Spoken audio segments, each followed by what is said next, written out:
my special guest and good friend, Sam George. Good morning, sir. Morning, Andy. Good to see you. Pleasure. I haven't seen you in a while, oh. Yeah, Charlie. I mean, whilst you are hitting the airwaves, me too. You're also hitting Parliament. You're also hitting Parliament. Yeah. Charlie, but it's been a while, and we've come from way back. Yeah. Happy New Year, and Same good to you. see Same to you, big day. You were voted as best MP in 2021. Yeah, I mean, I saw that that work by Fax. I mean, they've been doing this for quite a while.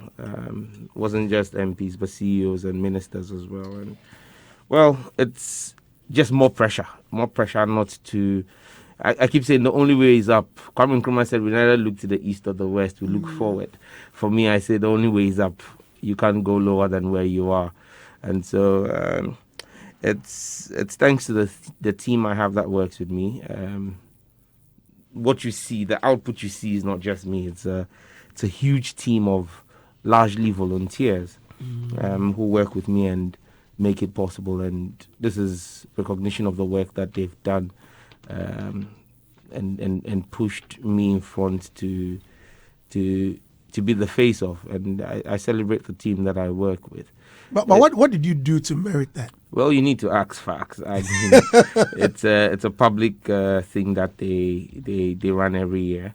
They look at your contribution in Parliament. They look at what public perception of the work that you're doing is.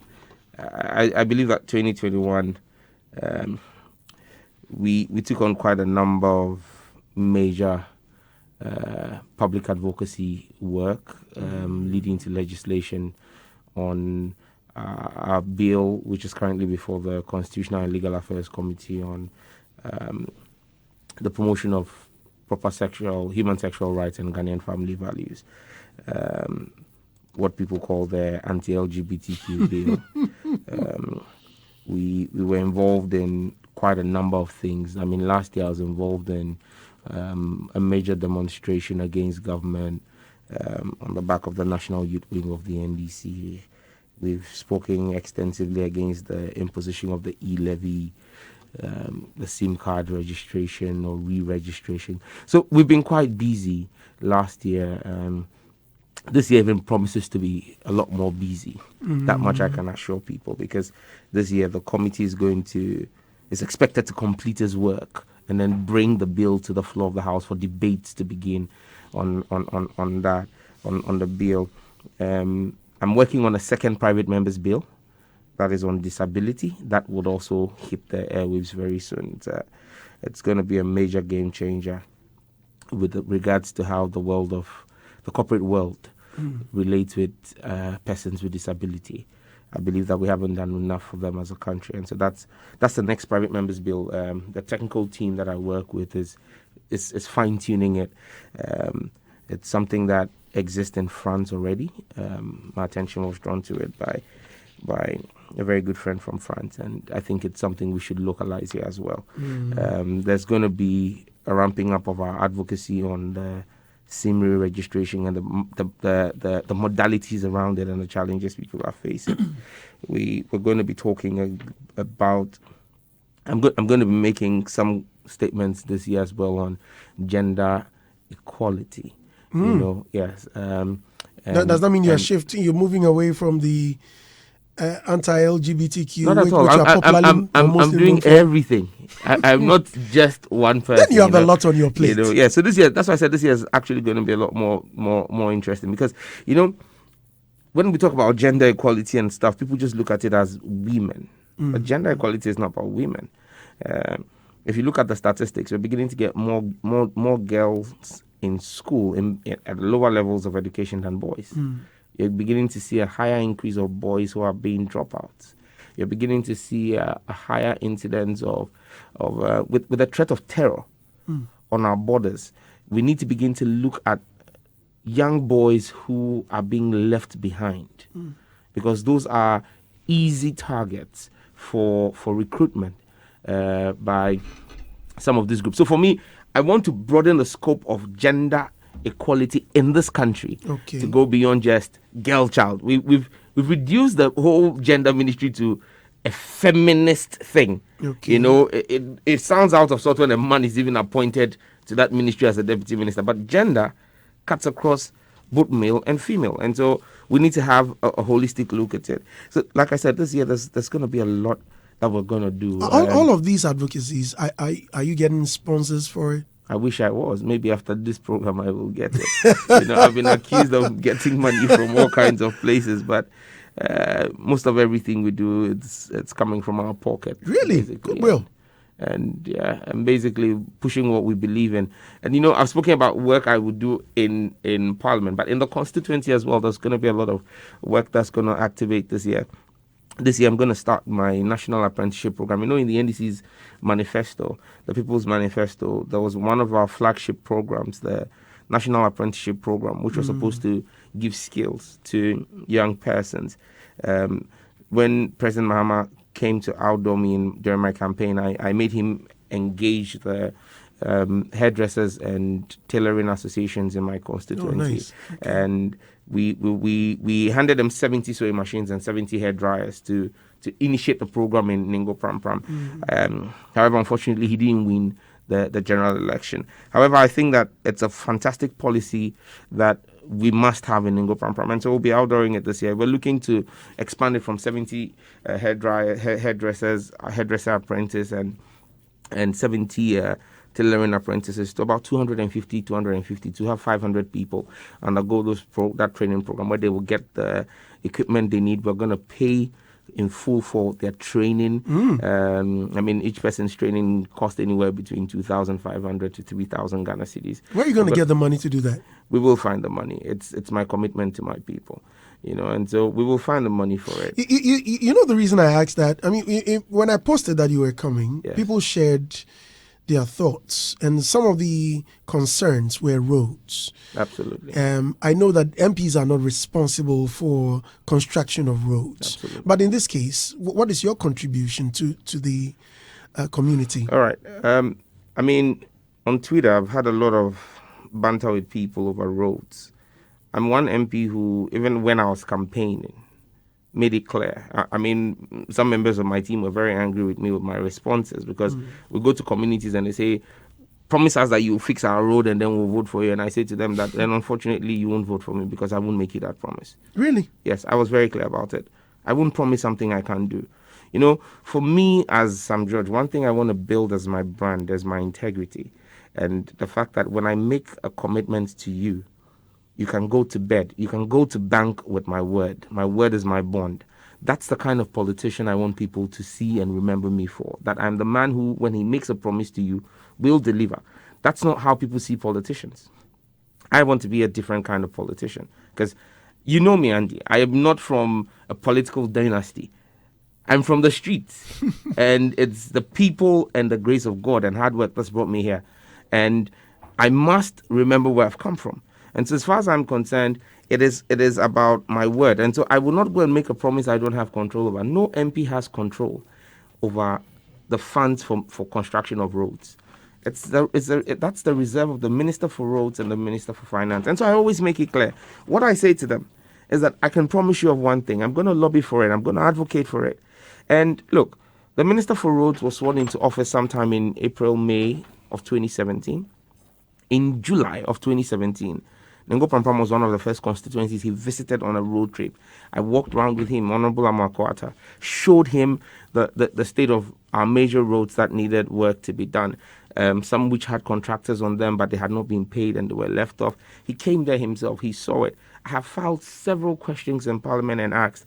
It's not all been doom and gloom. I must be fair to the minister, and I always try to be fair to everybody. I mean, the Mango Trenya to Dawa to Anyamam Road, and to people who say Sam George has done nothing in lobbying or in getting anything, that's a road that straddles two constituencies, Ningo Pram Pram and Sege. The 12 kilometers of that road in my constituency have been completely completed. When I became MP, it was dirt road. Today it's bitumen, completely surfaced. You understand me? If you go into the adjoining constituency, that's not a story. So that should tell you somebody has put in some effort to get the ministry to commit some of the very limited resources, because the ministry is actually not doing a lot in terms of road infrastructure. That's been done. New Jerusalem to Apollonia. Again, that's another road that's been completely, almost about 80-90% done. Okay, I had to talk to the minister. I had to speak with Honorable Amewu at the time, who was energy minister and who used to have a house in that area. Tried to lobby all of those people to get them to bring their influence to bear on the road. I've been trying to, in fact, I've been shouting myself hoarse on radio and everywhere that the First Lady, she's my auntie, she's my mom's cousin, come from the same clan in Old Ningo. I've been shouting myself hoarse that at least she should also get involved and get to bring her influence to bear to get the Old Ningo to Chopoli Road constructed. That's the ancestral road to Old Ningo, her hometown. Okay. That road has not been done. She should at least do that for her people. Let her people remember her for it. I don't go and campaign and say I built a road, because I don't build a road. Okay, so for me, I don't do it. I'm constantly on the neck of the minister. There's a contractor, Simain Ghana Limited. He's been on the Afienya Dawenya Road. Payments have been a challenge. I've been look, just before the Christmas, I was sitting in the minister's office. I spoke with him and he assured me that this year some work will happen. Just around that period, he asked Simain to go back and do some leveling work on the road. But you see, it needs to go beyond just what the Minister of Finance calls a road contractor and says, go back, because an MP has been given pressure. It has to go, it goes to the heart of the Ministry of Finance, being able to pay the certificates that have been raised by these road contractors. And so people can be rest assured. The road to my hometown, from Old Ningo to Ahiam, I keep saying to them, I said, look, John Muhammad did asphalt all the way from Pram Pram to Old Ningo Clinic. I've gotten, he again awarded the contract that I spoke about from Dawa to Mango Chonya. Now, there's a 4-kilometer stretch between Old Ningo Clinic and Mango Chonya, which rides you straight past my hometown of Ahiam. Okay, that road is in deplorable condition. Now, I've said to them, it makes no sense that you have a whole stretch, which is about 40 kilometers, and about 24 kilometers on one side have been done, 22 kilometers on one side have been done, and there's a 4.6 kilometer in between that is unmotorable. It makes no sense to get it done. The minister agrees with me. He assures me that this year he's going to deploy some contractor to come back on site. In fact, we've done the paperwork. I've gone to Ghana Highways. Highways have done the packaging. They've done everything. It's waiting for the minister's sign off for the contractor, IB Megida, to come back on. So it's not as though I'm sleeping on it. But you see, I'm careful not to go out there and say this will be done, because I have no direct control over it. Okay. You get it? And like I said, I don't want to go out and say something that I have no control about, and tomorrow it turns out that it doesn't work. It takes away from your credibility. Okay. And so, yes, to the people who complain about roads, I admit and I agree that there are challenges with roads. But one thing I ask people is, it's not just Ningo Pram Pram. It's a national phenomenon. And that should tell you that there is a larger problem from the top that is affecting the construction of roads everywhere in the country. Okay. But we're still struggling and pushing and pulling and trying our very best to make sure. For me, the critical roads that have to be completed are the Afienya Dawenya Road. I mean, and I keep saying that the economic value of that road just makes sense that road has to be completed. You know, there's the Old Ningo to Chopoli Road, which I still insist should be the legacy of the First Lady. She has to have that as a legacy. If her handlers are listening, they need to tell her she needs to have a legacy. After 8 years of her husband, our people are going to ask her what she did for Ningo. They're going to ask her. Well, as well, they're going to ask you as well. They're going to ask me, and I'm going to. You are the handler, and I'm going to point to my legislative work. I'm going to point to my legislative work in Parliament. I'm going to point to the human capital development work I do in the constituency. What will she point to? And that's why I'm saying, and it's because she's family. That's why I'm saying that. Look, she needs to have a footprint, an indelible footprint in there that can be her legacy. And that's, look, if I was political, and if I was interested in, I wouldn't be pushing for her to have a landmark. She should do it. Own it. Cut the sword for it. Get it constructed. Come and do the commissioning. I don't care. All that matters to me is the people of Ningo Pram Pram get a motorable road, and they can praise the First Lady for it. I don't have a problem with it. Okay. The most important thing is that the road gets done. And I believe that if we're talking about lobbying, Charlie, who better to lobby than the number one's wife? And if I want something from you and I get your wife to lobby you, I should be able to get it. Straight. I mean, Okay. because she holds the keys to your heart. you get it. And every time our president is talking, he says, my beautiful Rebecca, my beautiful Rebecca. My beautiful Rebecca too should fix the hometown small for us. You know, I mean, but that's on the lighter side. But the issues of roads are a critical issue. And I think we need to get it. Right. We need to see some more traction on it. Sam George is my Honorable Sam George, I beg your pardon. Oh, Charlie, feel free. Me and you, there, we go way back. So speaking of way back, well, you just, I had to put my next question on the side. So back in the day, I remember when you were in school, you had a nickname, Anango. Yeah. You know, on your birthday, I posted and I said, I know you as Anango. They know you as Honorable Sam George. My mom called me and said, hey, don't say that. He's an MP. He's my friend. So why were you called Anango anyway? Okay, I grew up in Nigeria. Okay. You know, I grew up in Nigeria, and it shaped a lot of who I am. I mean, Lagos is a different world from this place. And when I had most of my education in Nigeria until I came to Tech in 2001. And I remember when I came to Tech in 2001, it was a huge cultural shock for me. You know, in Nigeria, I was called Omogana. Because they saw me as Ghanaian. Okay. I didn't fit in there, you know. And then I came home, and then my people also called me Anago. You know, and so it was like I was a bat. I was neither a bird or an animal. And the Ghanaian people just looked too slow, too dull, you know. Yeah, I mean, I got into a number of fights in my first few weeks in Parliament, on campus. You know, when we're in the JCR watching tennis. I know a guy who's become a brother to me, Kojo Jakedaku, for example. At that time, he was in Indies Hall. Within the first 3 weeks, I always had a small penknife I carried around with me. You know, I pulled it on him because we had a bet of 5,000 CDs at that time. You know, 5,000 was the biggest denomination at the time. We took a bet on the match between Venus and Serena Williams in the JCR, and I won the bet. Famisi Kamamia. Charlie, I said, Massa, I put him against the wall and put the penknife to his neck. And everybody, hey, who is this guy? You know? And, you know, it was fun. At that time, my parents were still in Nigeria, so most vacations I'll go back to Nigeria and come back and all of that. So that's where the title came, the nickname came from, Anago. You know, there were several versions of it. Some called me Papa Anago, some called me Anago, some even called me Nagaboy. You know, so it was all over the place. Okay. Yeah, and at the point in time, people didn't even know what my real name was. My mom, you know, my parents were, like I said, they were not in Ghana, and so my parents sent a pastor friend who lives in Accra to come and visit me on campus. And he goes to my department and says, I'm looking for Samuel Nate George. I said, there's no student like that. They didn't know? No. Met the reception. They said, there's no student like that in agric engineering department. So he too, that time too, no mobile phone. Okay. So he went to a space to space and called me and I said, So then I called the house later in the evening.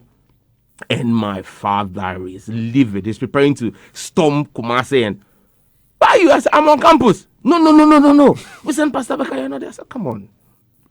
What name did he come and ask for? But what name do you have? Oh, sorry. I don't have that name. I had the Papa now go. You know, but what we did actually.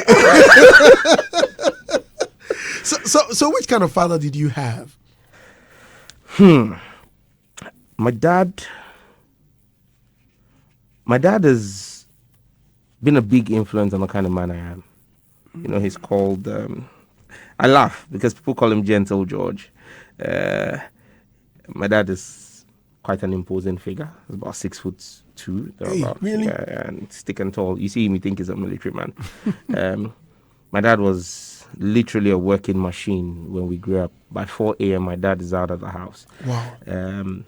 He's not back till about 11. My dad broke his back to ensure that my siblings and I had the best of life, everything that we wanted. We went to the best schools, had private tuition at home. We never lacked anything. And it's not that my dad was rich, but he believed that he was the son of a fisherman. He had to go fishing to pay his fees. His kids had to have the best of education, and so I did the Cambridge exams aside the regular WASI, had the baccalaureate education with my siblings. Wow. My application to tech was not with WASI, it was with my IGCSEs. And back in the day, it was a big deal, in 99 and all of that for people to do. Not many people were able to afford to do the baccalaureate system then. And, at that time, we really didn't understand a lot of what he was doing. I mean, you could hardly see... You see Daddy once, you see him, but he comes back, you have to stay up late and all of that because he came back tired. He came back from work exhausted and all of that. But which work was he doing? My dad was a teacher. Wow. Yeah, and a teacher that would stay yeah, because after regular school, he had private classes he would run for people and all. And that's why I said he broke his back. He broke his back to ensure that his kids had the best. He set us up on a solid foundation. And here I am today. My sister, we have 4 kids. My sister after me is a medical doctor. The last 2 are also engineers who just completed their masters in Germany. My dad and mom have really, really set the right foundation for us. From humble beginnings, they've put all of their 4 kids on the right pedestal. And for me, it's a challenge to do better. So you are not Dadabi after all. You see, I lived the life of a Dada B because of the hard labor of my parents, because they ensured that they didn't want us to lack anything, and so they deprived themselves of so much to ensure that we, the kids, had a very comfortable life. So yes, we came across as Dada B, but it's because there were camels who were pulling the carts, and starving themselves. How were you straightened when you went wrong? Okay, now on that score, my dad is not my favorite person. Because the man was breaking his back to do it. When the man gives work, my dad he'll leave work and I will do it, and he comes and marks it, and I score 85. And my 85%. Charlie, that's an A. Yeah, but still. Charlie, he doesn't understand why I didn't get a 97 or a 95. The man will lash you. And at a point in time, in the kitchen there was a freezer, and by the freezer there was this big 1.5 liter bottles, and we had about 6 different types of the bottles, and they all had water. Okay. Some with pepper, some with salt, regular pepper, and then there were canes in them, different sizes of canes. So when he wants to beat you, he would tell you to go and select your own and bring it. And like I said, the man's structure, if you're running around, he holds my 2 hands, holds my 2 wrists in one hand, lifts me up, and Charlie, give to you, eh? I know he's listeing, but Charlie, that the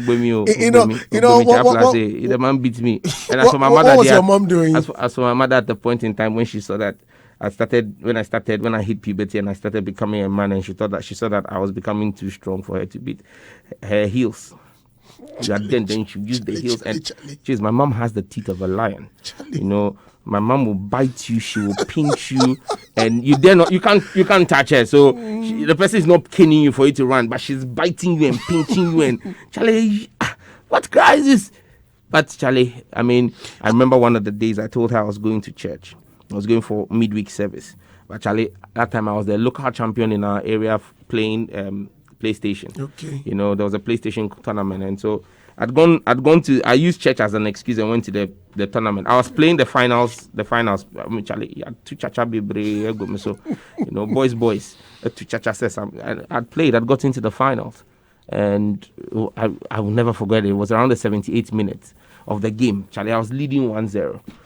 And trying to hold on to win, and Charlie take my winning bonus from those who had 2 chacha on me. And Charlie from behind. Wow! The slap, it covered from my ear to my right eye. Hey. Just my right eye, just the bridge of my nose. Bang! Charlie, I went blank. And I stood up, I thought somebody, I turned around, it was my mother. I dropped the pad, and the speed with which I ran out of the place. Charlie, some of the people I saw you in here. Charlie, she had traced me to the place. Charlie, bet and I say, I spent the next month looking for money to pay people whose bet had spot, because Charlie, the guy say they win in bet way. That one they force majeure, no, they catch bring bet. your money. For bring your money. You know, but Charlie, that's a kind of treatment. What do you make of some of the institutions that are against they do something they call child abuse? Do you think these were forms or for any form of child abuse? In this case, how would you straighten your children? You see, the world is embracing liberalism to a point of stupidity. We think say you need biama or hente or so it's not, it's stupidity. The Bible says foolishness is in the bones of a child, and the rod of correction driveth it away.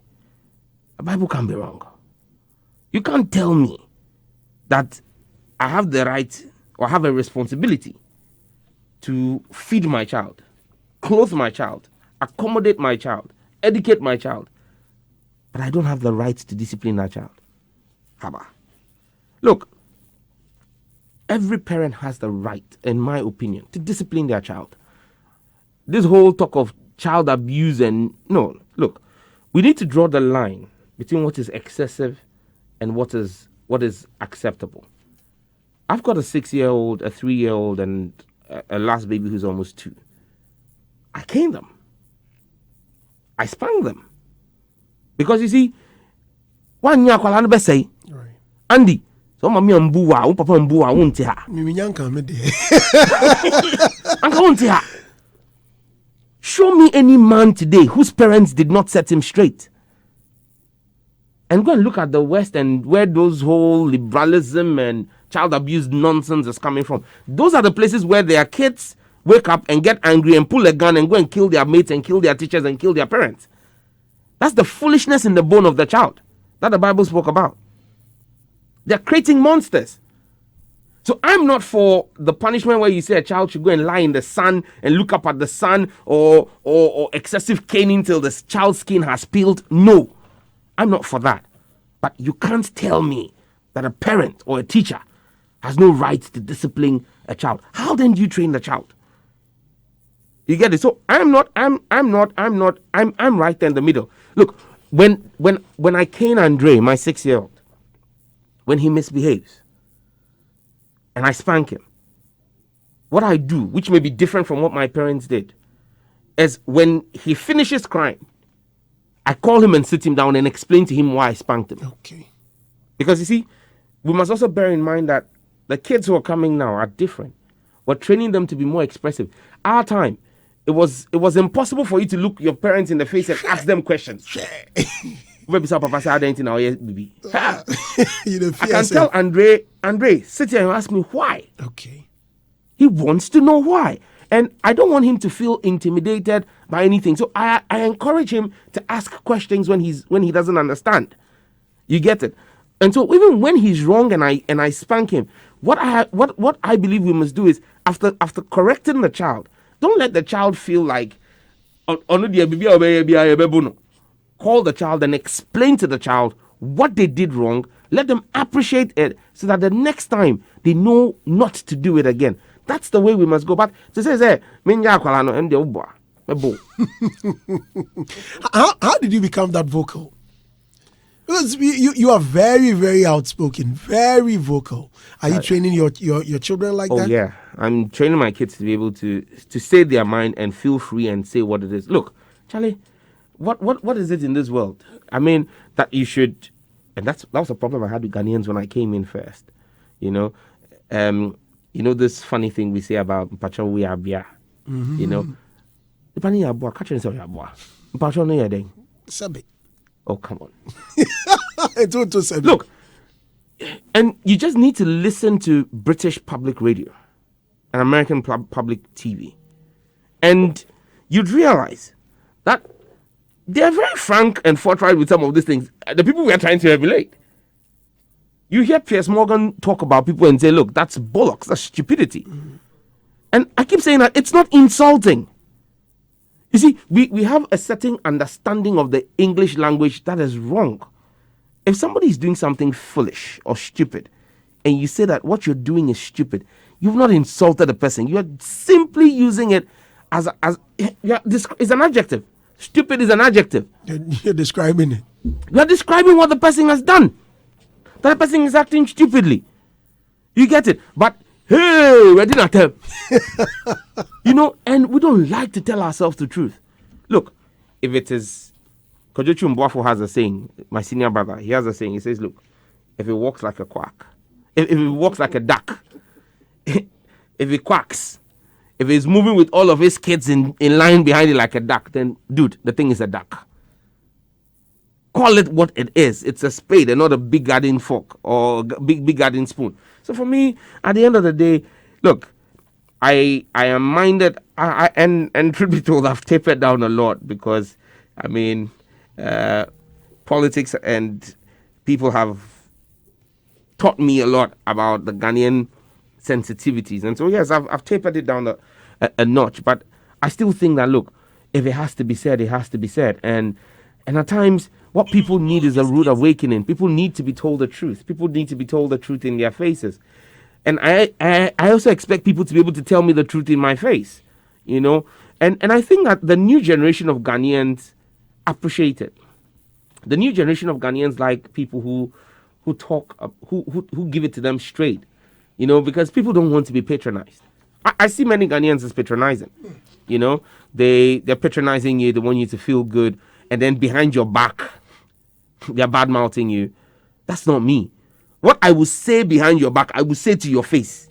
But some people also think that you're arrogant.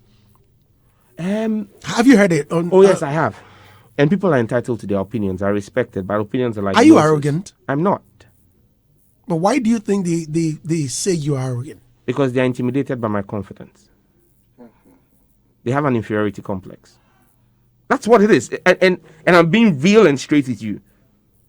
They have an inferiority complex. They don't understand why you feel comfortable in your shoes. And you can look them in the face and say what you want to say and walk away. Because they can't.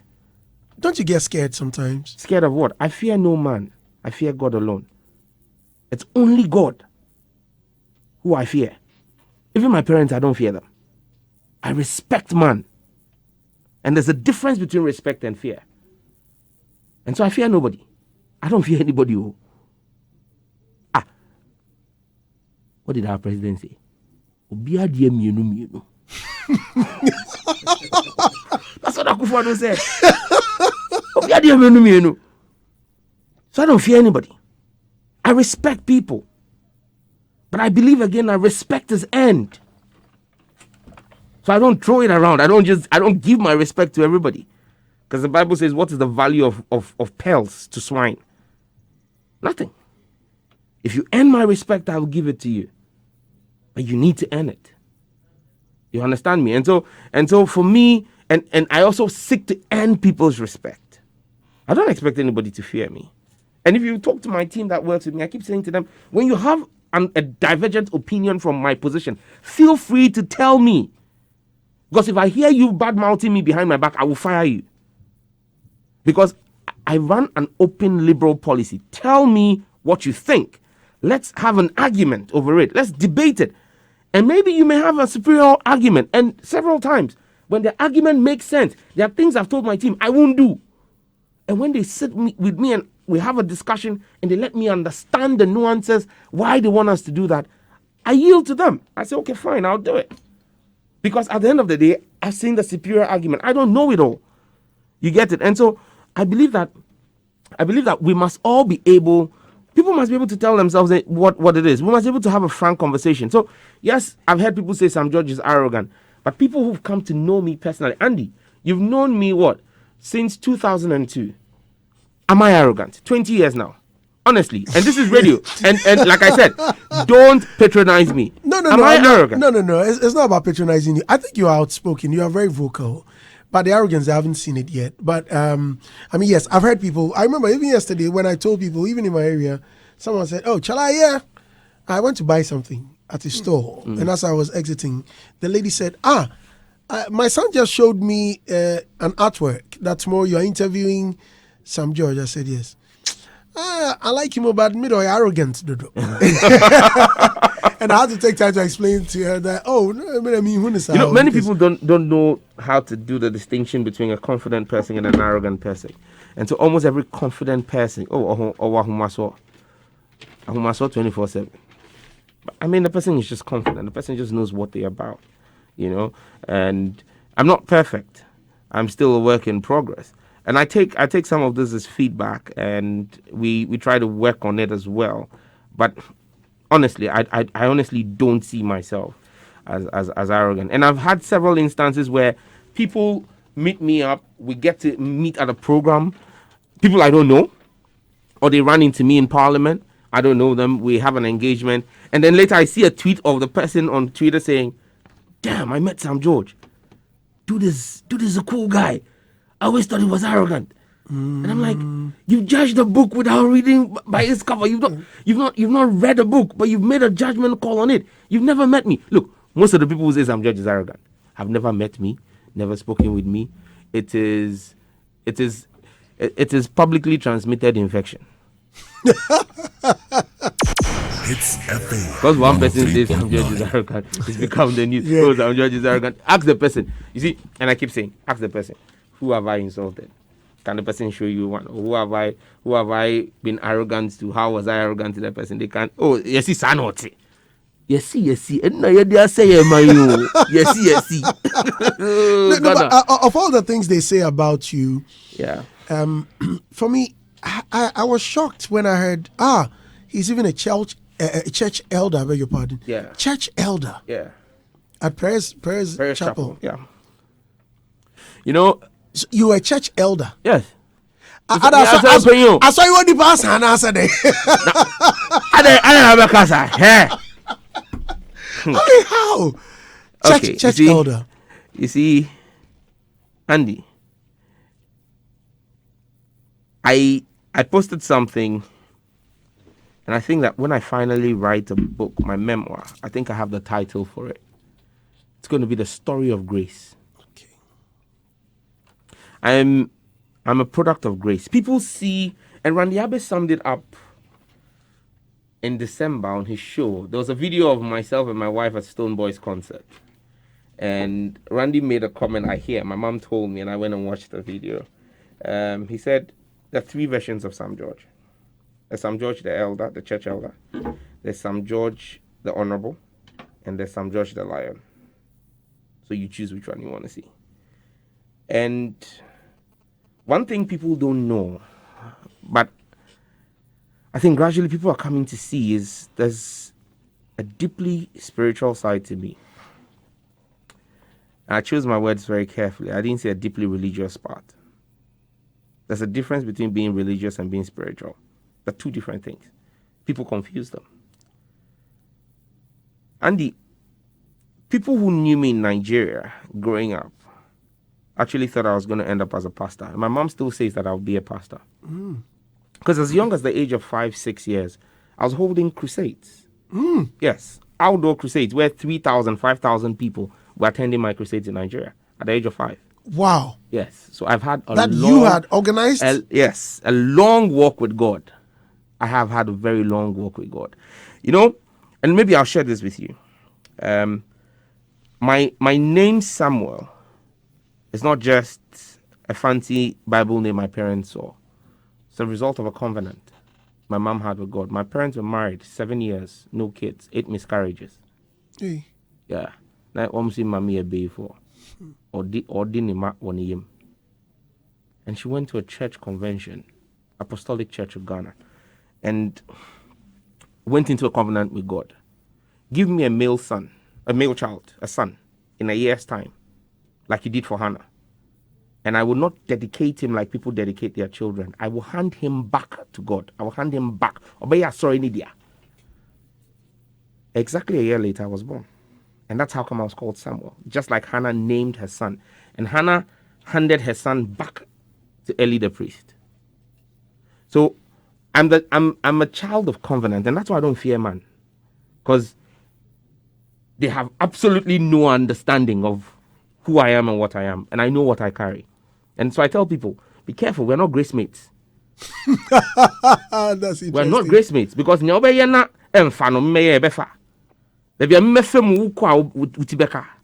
because we're not the same. And that's why I said I'm not religious. I'm spiritual. They're different. Now, 15 years ago, this year makes it 15 years. After school, I left school in 2005. Went back to Nigeria for a bit, came back and did my national service. Whilst in my national service in 2007, I was looking for a proper church to settle, and I was praying about it, and God led me to our Irish church. And so I walked in there, nobody. 2007, Charlie, I was nobody. I was just a young man with my dreams and my plans. Started my company at the time. I was trying to make ends meet and all of that. And I walked into that church. And I've been there for 15 years. And I have not just been a church member. I have been a committed church member. I have served in the household of God. Anything and every time the bishop wants or has need for me, I'm willing and ready. Because it is not about the bishop. It's about the calling on him. It is that calling I serve. And so for me, I have served God, and God has held me and allowed me to walk with him. If you look at my political career defies traditional political logic. I shouldn't be where I am, and I know it. I shouldn't have gotten where I've gotten. When did I start politics? 2010. My foray into politics was by accident. No, that could have been my next question anyway. How you even ended up in... You get it? So let's finish with the story of grace. The That's why I said it's a story of grace. There is that grace, and I'm walking in that grace. And that's why people can't understand it. That's why I was going into an election, went and spoke to everybody who was a boss of mine at that time, and they said, "Wabodam." But I went in there, and the hand of God showed. At the time, people said nobody could unseat my predecessor except he handpicked you. I went up against him, and it wasn't a simple victory. It was a wide victory. But you get it? My last primaries, everybody had written me off. It was done. And I told my team, I said, you know what? I'm going to win. I'm going to win this primaries. But I'm going to win it in such a way that everybody will see that it's the hand of God. They will see that it's not me. Because humanly speaking, I was down and out. But I said to them, I would win it as testimony to the grace upon my life. I won with 7 votes. In Bible numerology, 7 is the number of perfection. It's God's number. 7 represents God. What's his hand? He was letting people know that, look, this is not Sam. This is not man. This is me. And so, me, when people say, I don't know, but the bishop knows what he's seen, and he knows what he's working with. Did you contribute to any church activity? Was there anything you were doing so special? I've worked in several departments in the church. Events and you know me from campus. Events have been my thing. Right. Events organization in the church. I've worked in that department. I've worked in IT and social media in the church. When the bishop celebrated his 30th anniversary ministry at the Independence Square, the Festival of Miracles. Every day, I was part of the organization team. Every day, even whether Parliament had closed or not, once it was 4, I changed into my work gear and drove straight from Parliament there, because for me, that was my calling. And we've done, and there are several other things we keep doing in the church and we'll continue to do so long as God gives us grace. So I work in the church. I'm a church worker. You get it? So yeah, if you ask me what I've contributed to the church, I'm just giving of myself. So George, you're blessed. Oh yes, I am. I'm not running away from it. I'm a very blessed man. No, I'm not just blessed. I'm very blessed. Very blessed. Okay, so politics. You an agric student. Agric engineering. Yes. Agric engineering student. And also So Andam the day no man. Professor Andam of blessed memory, God bless his soul. Really? He pushed you into doing that? That's the admission they gave me. I applied for mechanical engineering. Okay. And then I want to see Mecca. And to me, agric. At that time, agric engineering, they were now a friend of School of Engineering because Actually, we're doing everything. We did courses from geodetic, courses from chemical, courses from mechanical, courses from electrical. Now, we're all over the place. What did you do with it? I may work with it very soon. So till now, you've not done anything with it. Not with agric engineering, not yet. But seriously, there's a project that I'm working on which would put my agric engineering background to use very soon in agriculture. I've always joked that when I retire from politics, I want to go into farming. Okay. You know, that's the only place where no government, whether I'm in government, my party, or is not, Charlie, I need the OBLBD. True. So, any color. So what took you to politics? Okay, so, I mean, in 2008, I'd finished my national service. I did my national service, surprisingly, in Ali Muhammad's office in 2007. And finished my national service in, I think, July or August of 2008. Now, I'd started my own IT company. I was doing a bit of IT work, chasing stuff around. I met Honorable E.T. Mensah and did some work for him, or through him, for late Professor Mills. Okay. And then the NDC came to power. Along the line, I met with Okujeto, who at that time had been appointed Deputy Minister for Information. I'd also met Richard Kwashiga through my friend Kojo Jekedaku, my brother now, who was very close with Richard Kwashiga. Richard Kwashiga had become the then called Propaganda Secretary of the NDC. And so one of the days I was there, and I think Kojo was the one supposed to do a program on ETV. ETV just behind here somewhere. Bismarck Brown was the one hosting at the time. And I think Richard had someone to do the show, and the person failed to show up. It was late in the morning, an early morning show. So they called Kojo that he should go in, and Kojo said, Charlie, you mean to me call.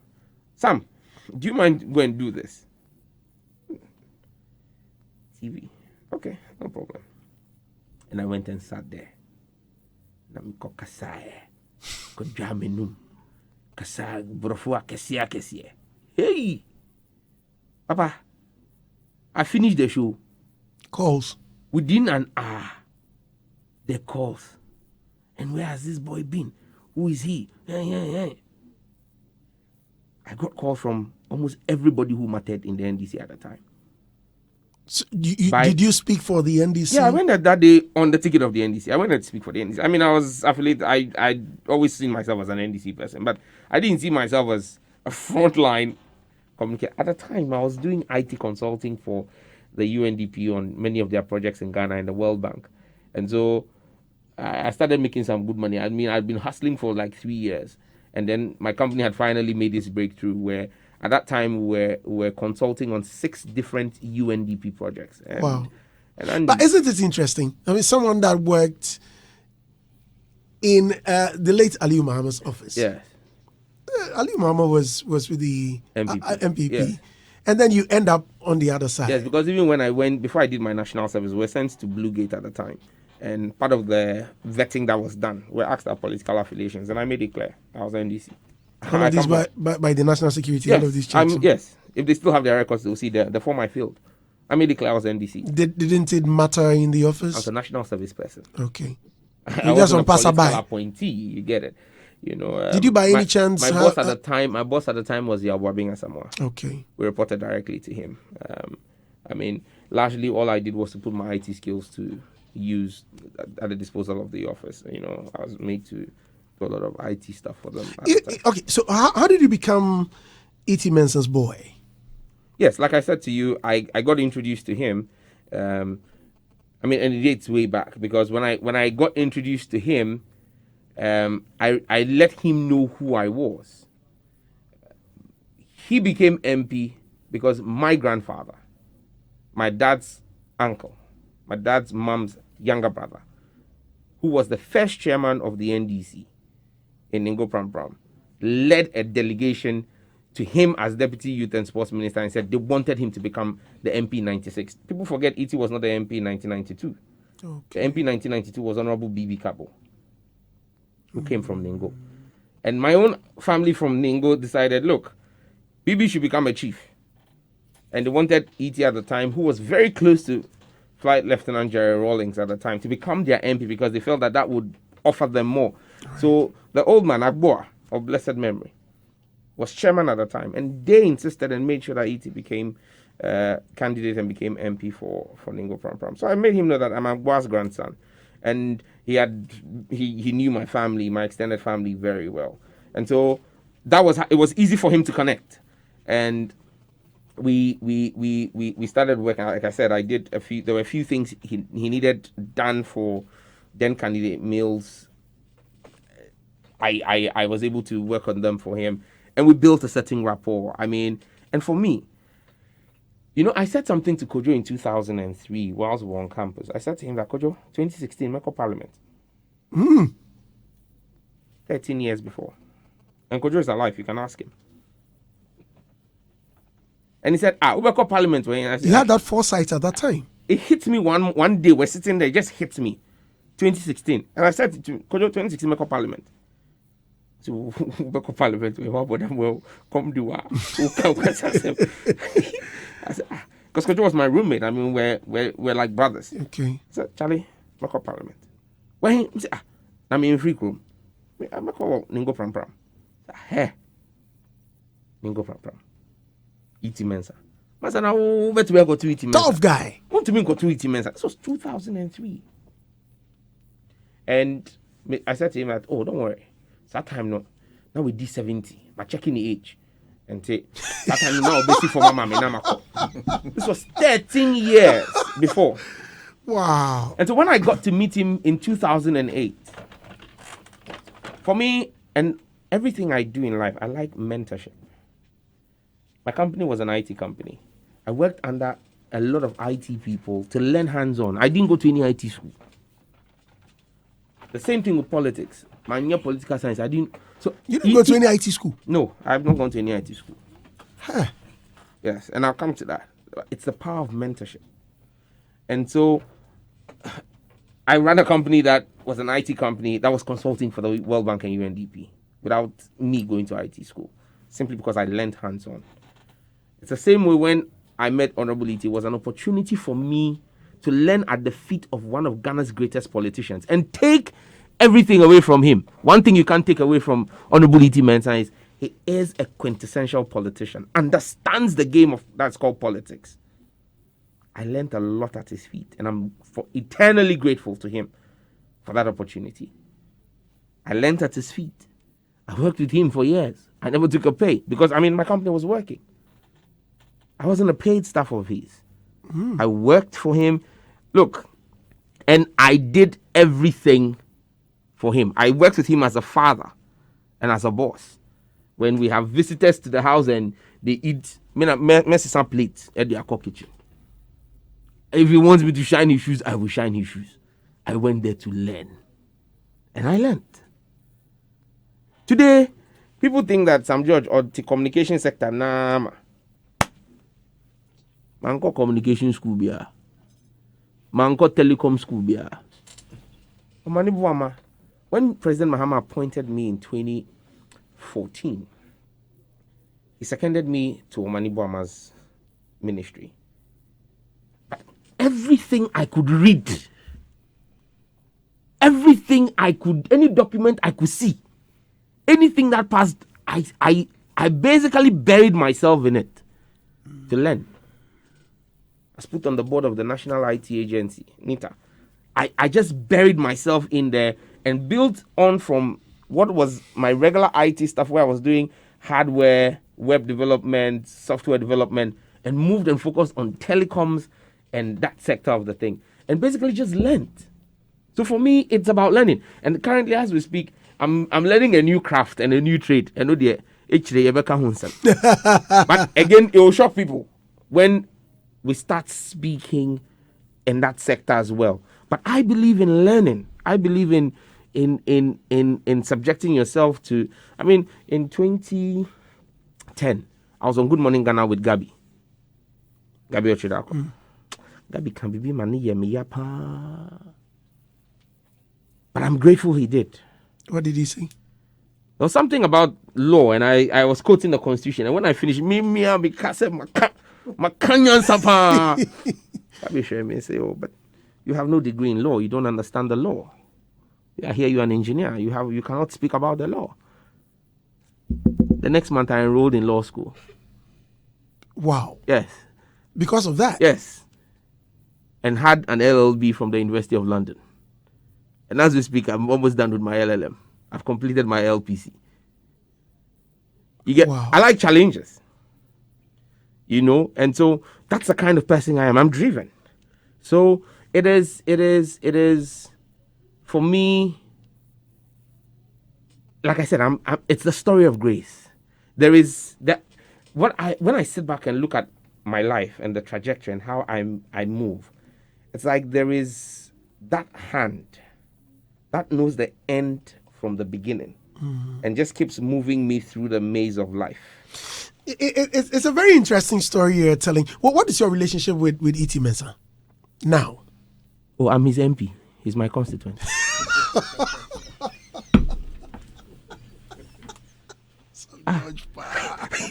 Some George Hitz FM 103.9. I never pay the question. Robert. You're mad. Never can No, but what is your okay? So what is your personal relation? Do you have any personal? Are you going to ask me about all the 100,000 people on my no, voters register? No. Listen, no, because he was. We're cool. He was your boss. I mean, we're cool. I met him. And then how you got on top? No, because we all knew how. You see, I don't see myself as on top. That's the thing. Because you see, for me, anybody who was my boss, once I call you boss, I call you boss for life. He calls me bro because he sees me as his younger brother. And Omani is a very instrumental person in my life. He calls me bro. I call him boss. He's gone on. It's like, what is this? I said, you are my boss. Today, in Parliament, Haruna puts his hand on my shoulder. Hey, bro, how be? I say, boss. Because Haruna is my leader. He's my boss. And that's one thing that I think is missing in Ghanaian life. The principle of servitude and loyalty. In Nigeria, loyalty is everything. But people think you were not too loyal to E.T. Mensah. Especially the way he was ousted. You see, that's a story I've told quite a number of times, and I don't think I want to go into again.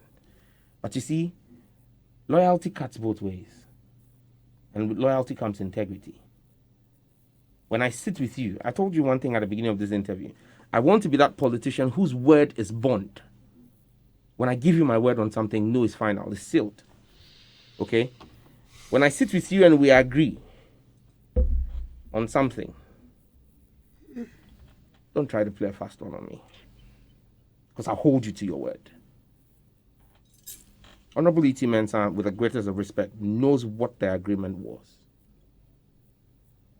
And if you talk to people who were branch executives in the Ningo Pram Pram constituency in NDC in 2013, they will tell you. In 2012, when he ran, I literally was his campaign manager, running on the field for him. And after we won, he told them, this is your next MP. The day President Mahama came to Old Ningo to outdoor him, go and look for the pictures. When President Mahama held Honorable E.T. Mensah's hand and raised his hand, E.T. Mensah held my hand and raised my hand, because at that time Ningo was boiling. They had created a new district, and the people of Ningo thought the district capital should have been Ningo, and they thought that he had used his office as MP and minister to move it to Pram Pram, where he came from. And they had refused to go to the assembly. There was an understanding. He told them. And from 2013 to 2014, funerals and everything, activities, all credits to him. He would say, send me, Sam, go. You need to know, the people need to know you. Go on the ground. And then in 2015, the year of the primaries, after almost 3 years of that declaration that he had made, without any recourse to me. Yes, me, a small boy. But we had an agreement. If you've changed your mind, it's only fair that you call me and have a conversation with me. But to go and have a public meeting and declare your intention without any conversation with me, when I had built a movement for 3 years on the back of our agreement, I wasn't going to back down.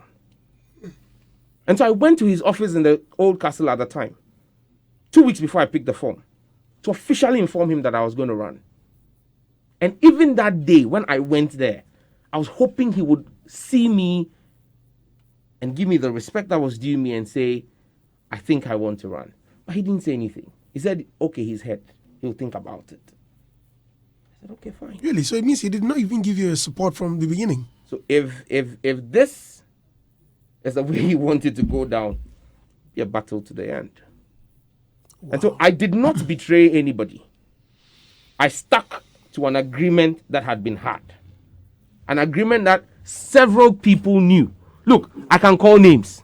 And I can mention some because they have publicly spoken about it. Neil Ante van der Poel was told by Honorable E.T. Mensah. There are people who are alive. You can call them. Call Neil Ante now on air and ask him. He's told people this story. There are several other people. I've not heard them speak publicly, but Neil has spoken publicly. That's what I'm mentioning his name. So when I hear that you betrayed, I'm a loyal person to the core.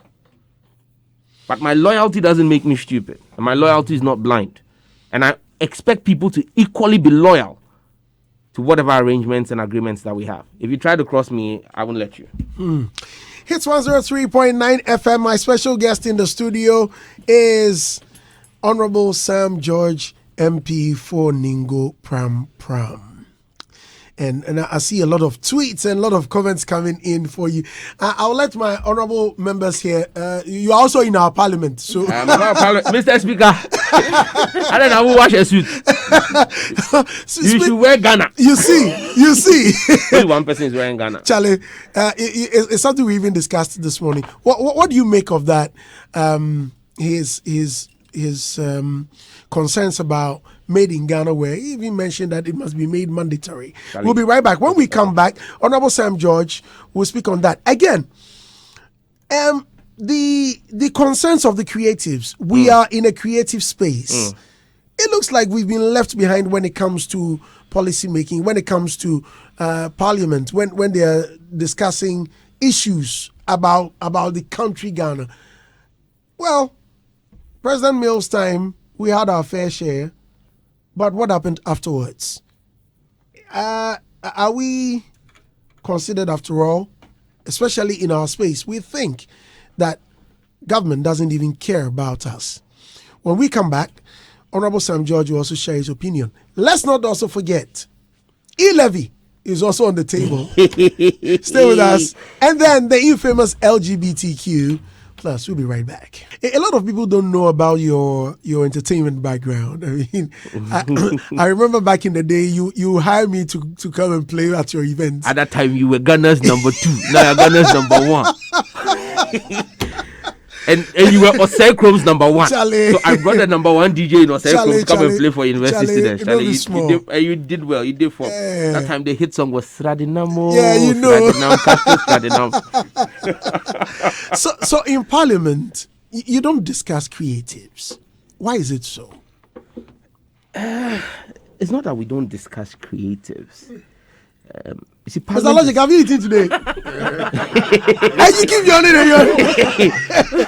Is that he didn't sleep last night? Yeah, I didn't sleep well. I can see that he was interceding. It's not that we don't discuss creatives, but you see, Parliament is driven by business of the week. And I think that things need to find expression in the business statement, else it doesn't, you don't get the opportunity to discuss it. You see, people say, well, why don't you just wake up and talk about this? You can't just wake up or stand up in Parliament and start talking about something. You get it? The work of Parliament is structured. It's structured by the business committee led by the Minister for Parliamentary Business, Honorable Osei Mensah Bonsu. Has Haruna Idrisu as well on it, and a number of members. I think there are 25 members or so. They draw the program for the week, what is Parliament going to discuss on each day. Okay. You get it? And so you are constrained within that framework. Does it mean we can't discuss the creatives? No, we can. I mean, the minister, for example, could seek audience with the speaker to come and make a statement on the floor. Okay. And give us what government's policy direction is, reference tourism and the creative arts. A member of parliament could do a statement. And if that statement is admitted by the speaker and programmed, then you get to speak.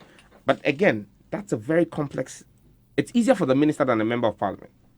Because when a minister writes to the speaker and says, there is this issue I want to discuss, it's easier for the speaker to admit it.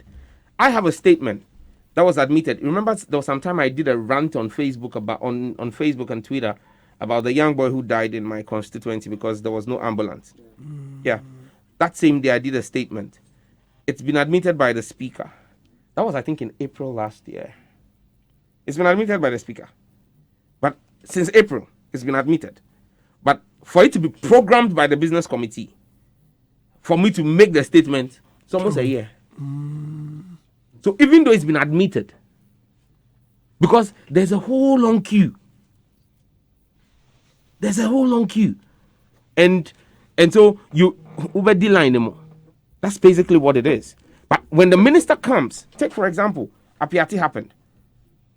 Yesterday, Parliament resumed yesterday. Now, the minister was there. The minister for lands. He was allowed to make a statement. So that then brings the issue of creatives to the floor for us to have a conversation about it. Because I agree we need to have a conversation about the creatives. Look, growing up in Nigeria, one of the biggest things on Nigerian TV, and I say biggest on Nigerian TV, was Inspector Bediako. Yes. It was big. Before there were the Mexican telenovelas, Rosalinda and Co., Inspector Bediako was the big deal in Nigeria. Today,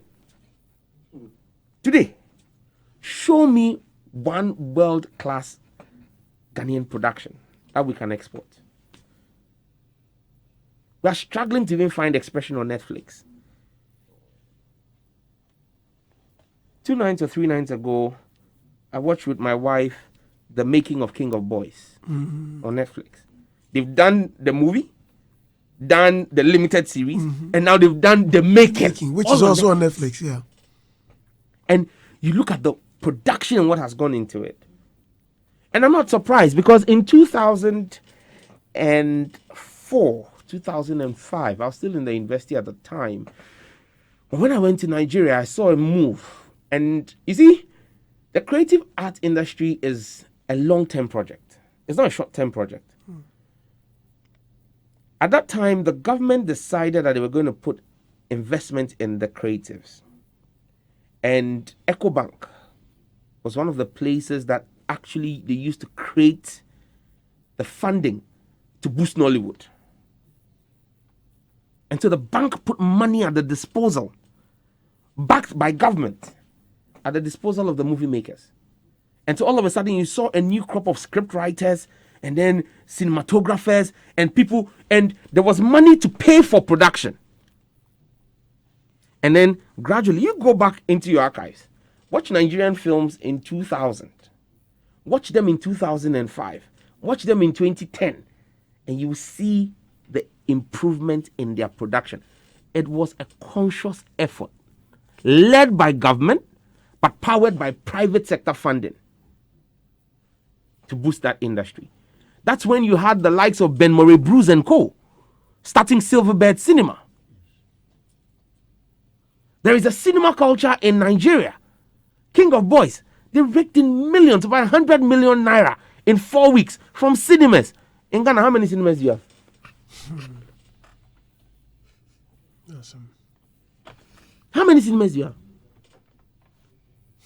You see, you need to understand that it is a long-term investment.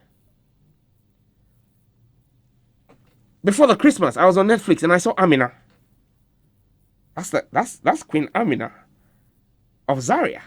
That's something I learned in social studies in Nigeria.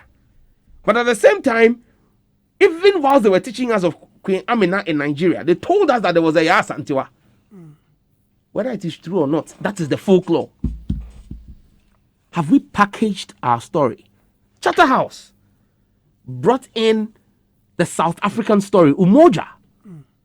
Umoja is basically South Africa's journey and a showcasing of South African culture. Are you telling me that from the School of Performing Arts, through NAFTI, through all our various production houses, we can't put together a story of Ghana that tells our cultural diversity, a 2-hour stage play that can make it to Broadway? Are you telling me we don't have the know-how in this country to put together that story that starts from Ndeo Rajakwa all the way through Osei Tutu, all the way down to King Takitawia, to the Women Fairs and Co? Are you telling me that we cannot weave our culture? The first time I watched Umoja was in New York, on Broadway. They had a residence there. They were performing twice a day. Lion King has been running for over 10 years on Broadway. It's running in Broadway, it's running in London. Do you know how?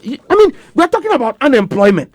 Look at what Ebo White alone is doing with Roverman Production. Look at how many young men he's giving a sense of direction to. At least you know that every year there'll be some 5 or 6 stage plays.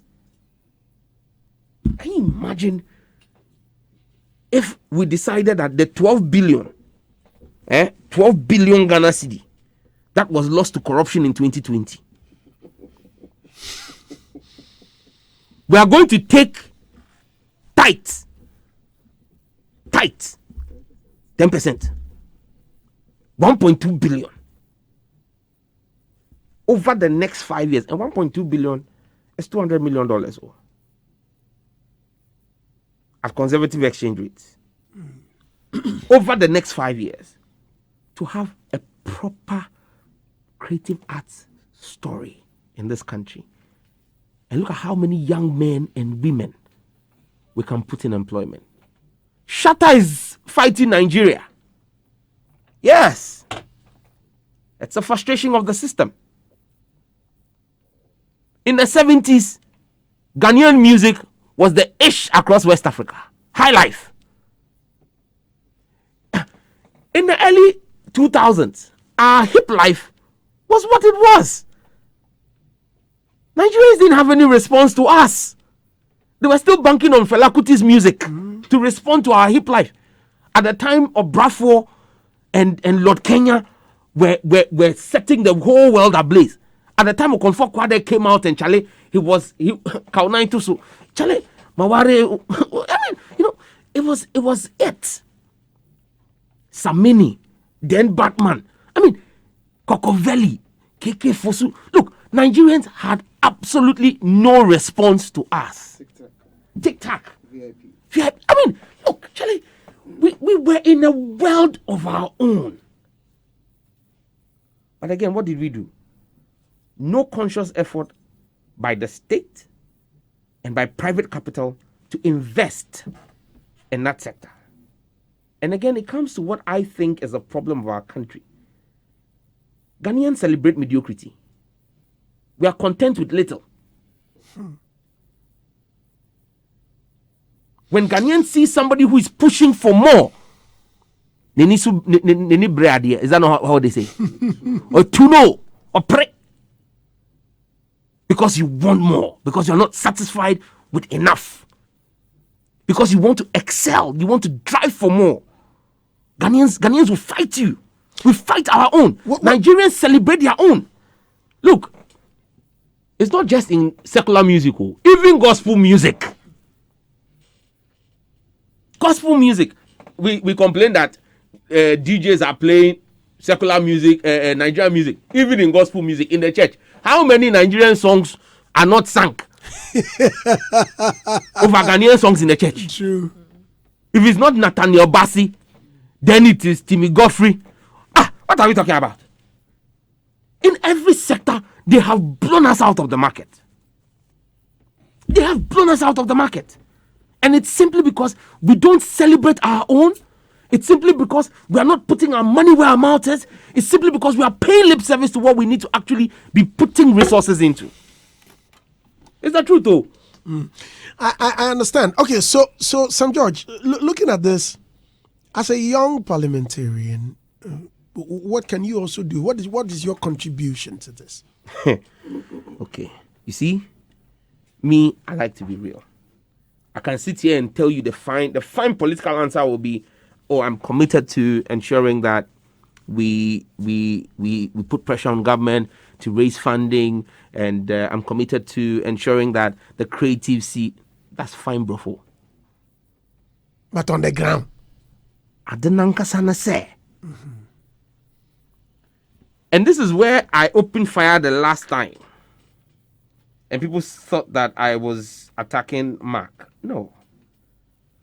Look, both sides of the divide. I was happy in 2020 when I saw Mark leading a certain move on the MPP side. And I saw Rex and Sadiq on the NDC side. It was the first time I was seeing real practitioners having a seat at the table of decision makers. Now, look, me. Many people don't know that I may have had a stint with the creatives. Okay. So when I talk, really, everybody expects Sam George to be talking about e-levy, telecoms, or LGBTQ. That's where when I talk, everybody's going to, yes, it will make the news. But these individuals who have a seat at the table must begin to make demands of government. And again, no hard feelings, nothing personal. Oboy used to be musical president. Today he is gonna post MD. What is he using his political mileage within the MPP to achieve for the creatives? Or only creatives maybe? They say or your CEO. He's still a musician, though, don't forget. That's the point I'm making. And that's the point I made that day in that interview with Nanaba. That people get a seat at the table and forget where they are coming from. And forget where they are coming from. And forget that political power is transient. Acha 8 years. When the political office you live there, where are you going back to? Is it not your craft? Is it not your trade? What did you do to make it better? That's the question. It's those who sit at the table. You see, and when people say, Samja, talk about this, I say, I'm not 1 man 1,000. I'm lion. 1 man 1,000, you fish. And I'm you get it? I can't do everything. I can't fight for everything. There are 275 MPs. You also have MPs. Push them to take it up as a challenge. You understand me? But those who have an opportunity, those who must remember that after enjoying the perks of political office, the only thing they will have or where they will go back to is the creative arts. Should bear in mind that people are going to ask them questions when they leave office. What has been their contribution? How have they bettered the lot? What cases have they made at cabinet? I don't sit in cabinet. I will never get invited to cabinet over the next 3 years. But someone can do a paper for his minister to take to cabinet. And he himself will be invited to cabinet to come and defend that paper and pull the mind of government towards it to be able to get proper development. Look, government itself cannot be the sole driver of our creative industry. But many of the banks that did it in Nigeria, Nigerian banks, are working in Ghana here. So, can government find a way? And you see, I've been fighting them on a few things. Tax waivers. And that's another very stupid thing we do in this country. It's killing everything. We give tax waivers to, look, if you're a Ghanaian contractor and I'm a foreign contractor, and they give you 100-kilometer road to construct, and they give me 100-kilometer road to construct, because you're a foreign contractor, when you bring in all your equipment, they give you exemption. You don't pay duty on it. Me, the Ghanaian contractor, when I bring in my equipment, I pay duty on it. See, me can't say Jimmy, but look, tell me how this is not foolishness. That we call a foreigner to come into our country, give him the same job as a Ghanaian. We tax the Ghanaian, and then we say the foreigner there who will take the money away. He there won't tax him because we love him. We do face look in this country, and that's the problem. If you want to give tax exemptions, I would rather say set a quota for these banks. Set up a proper board that's going to vet scripts. Let's have national projects in the creative arts that we want to do. A board of like renowned professionals in that field, and let people put in a bid. So Shirley Frimpong Mansu thinks that she's got this wild script. She wants to do this wicked production, and Shirley has proven it with Adam's Apple, with very little resources. That's why I'm saying that I believe we have the competence in Ghana. Okay, Ajetiana and Kwade, fantastic guys. Let them put in a bid with their script. Let this renowned board of eminent persons vet it. And let's ask the banks to put in seed money. Look, get 4 banks. And ask the 4 banks that as part of their corporate social responsibility, they should put 10 million Ghana cedis each. So if you have 5 banks, that's 50 million Ghana cedis every year. And there are several tax breaks you can give to these banks anyway, which you are giving to them already. But premise their enjoying of those tax breaks on support for the creatives. And then let the creatives put in a bid for it. Charlie, look, if every year we even have 5 major productions. Charlie, look, if you have 10 million Ghana cedis or even 5 million Ghana cedis for a production, do you know what you can put out? You put out world-class production that will put Ghana back there on the limelight. Do you understand me? Look, how has Fireboy, who is trending everywhere, what did he do? He just went to pay money for Ed Sheeran to do a collabo with him. Okay? But you see, he didn't end with paying for the collabo. It took the conscious effort, because it's a multifaceted approach, the conscious effort of Nigerian DJs to make sure that they were going to make that song trend. It took the conscious effort of having a professional marketing team around him to blow him up. Burna Boy. Burna Boy is all about the marketing and the packaging and the hype. That's what it is about. We had the Beyonce Shatta collabo. After all the 2-3 weeks hype here in Ghana, where did he go? Stonebwoy Kerry Hilson. Where's he gone? Stonebwoy is trying to build himself in the Caribbeans, and he's blowing up in the Caribbeans. That's fine. But we can do more. You see, management of artists should go beyond boys. True. That's what it look. It's professional business. Look at what was happening with Burna when he lost it and he was tweeting nonsense in response to Shatta on Snap or putting out stuff on Snap. As he posted, there was a professional team that was deleting. When our brother was saying the WMT and things, who was deleting anything? Who was managing him? You see, it's a big business until we see it as big business. Look, LA is just showbiz, and showbiz is an illusion. It's make-believe. If we cannot make believe what it is, how do you expect people to buy it?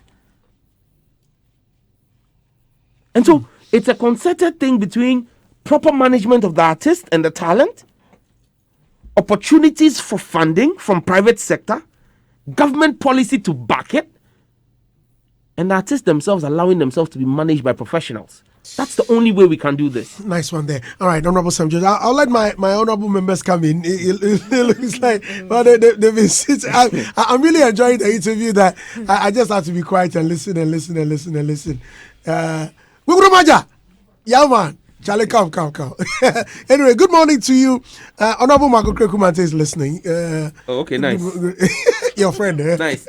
I hope he gets what it is I'm trying to do, because look, what the opportunity he has, I hope somebody else in the next NDC administration gets it, maybe Sadiq or Rex. But I will demand the same of them, because I think that, look, he owes it to the creative arts, because he understands it better than most. Interestingly, Sadiq is listening. So he says, we have the men. NDC we do. We are young, brilliant, intelligent, experienced, innovative, agile, and ready to take over in 2024. NDC, we rather have the men.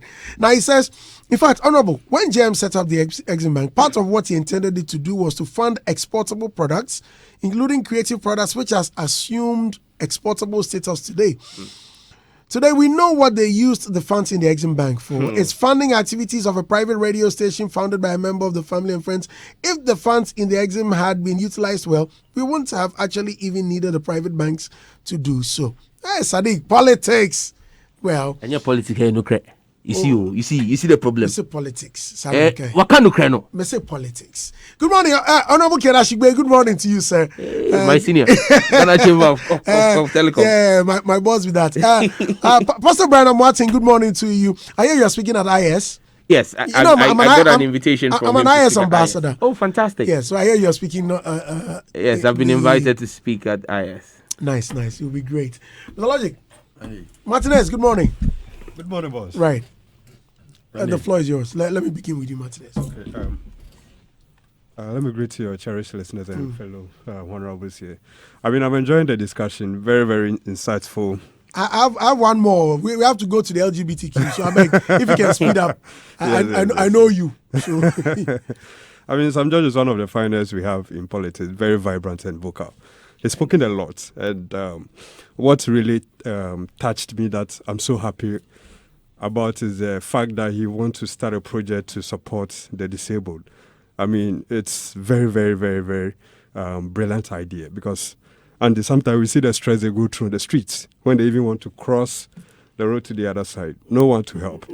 And it looks like they've been sidelined. So for me, having that ambitions alone is a plus for me. And I'll urge him not to look elsewhere, but rather to focus and really do something about it. Aside that, he's also proving he's not just a politician, but an entertainment person as well. He's spoken well. It's like he knows the real challenge on the ground. In all, what I would tell him is, as an MP, definitely, like you said, others will be accountable for what they did by assuming the office. The same way, like you said, he will also be accountable. So, Honorable, in your own small way, what you can also do to support, especially your constituency, it's also very, very important, because, like you said, Parliament, it's a very should I say, challenging when it comes to, like you said, bringing programs on board. It's not that easy to push it through. But then, in his own way, I think the little he can also do, he's done some before. So the little he can also do, I mean, that will also help, especially those in Pram. Right, thank you very much. Mr. Logic, please. Yes. Honorable, good morning. Morning, Chief. As for me, I admire your shouting and how. I really like when people speak on top of their voice. You have to shout. Yeah, you have to shout. And I was happy when you were shouting. I mean, I've watched you on various platforms shouting and all that. I'm happy that I'm close to you today and you are shouting around. It makes it more commanding. Thank you. Yeah, for people to accept. Seriously, I don't have much to say. I just I admire your journey, your knowledge, and all the things you've shared. Government, we know already they are bureaucratic, and seriously, for me, I've lost it for governments. I hope that, based on what you said, I mean, the last bit of your submission on the side of the creatives, I wish we could have an MPP president, NDC vice, or I mean somehow, because can we have that? Can we have that in Ghana one day? Because Andy, when you listen to an MPP person, he gives you a different picture of the situation. NDC comes in, another picture. Then you ask yourself, so who is speaking the truth? Because at the end of the day, when each of them gets into office, you somehow see the same bureaucracy. You know, that's my little challenge. Because NDC has been here years. We know what they've done and the things they did well and all that. But an MPP person will tell you they did nothing, they did this. They will give you all the pointers. Then you ask yourself, so who is right? So seriously, all the things he said, I'm trying to wrap around it as so who is speaking the truth? I mean, is NDC or MPP? That's what I'm asking. Can we have now that we have majority and minority almost the same number? Can we have MPP and NDC run Ghana? Let's see how they will combine to make Ghana better. Because look, they're talking and they can talk. Like Sadiq quoted, they have the men. MPP will also come and say we also have the men. So who has the men? I don't get it. I'm confused. I'm confused. But I hope that some of the experiences and insight he shared, I'm hoping that, you know, regardless of political affiliations, some way, somehow, people should try and see how they can utilize it, because I think it will help us. And I also want to comment, please, what month were you born? January. Oh, then you are January, February. I was born in February. He celebrated his My birthday was on Saturday. Oh, really? Yeah. Nice. No wonder you are on top of issues. Are you January? I'm February. I mean, we are almost the same. The same star sign. We have the same star sign. Confident. No, seriously. We have the same star sign. Confident. You know, Shouting. His confidence comes from the year of the buffalo, 1985. We are strong people. That's the year he was born. The sign is a buffalo. And that's Buffalo, how we are. fearless. We are fearless, Andy.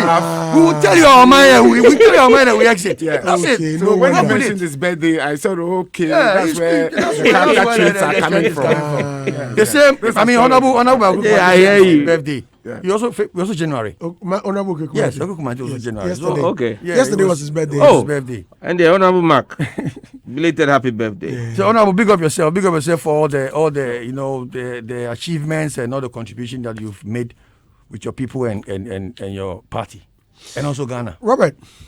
Yeah. So I have two things I want to say. The second one is a question, but the first one is in line with this patriotic song. Arise, Ghana youth, for your country. Right. The nation demands your devotion. By who? Let us all unite to uphold her and Ban make it her too, great and strong. We are all involved. Ban it too, yeah.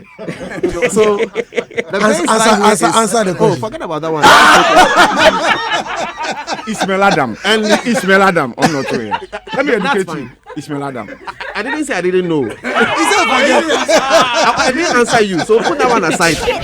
Okay, so why was I even interested in this patriotic song? You see, because it's about the youth, and it's about the fact that the youth are being encouraged to be patriotic, and their patriotism is about taking action to support the agenda of the country or being pro-country. For me, when I listen to Sam George, I see the elements there clearly.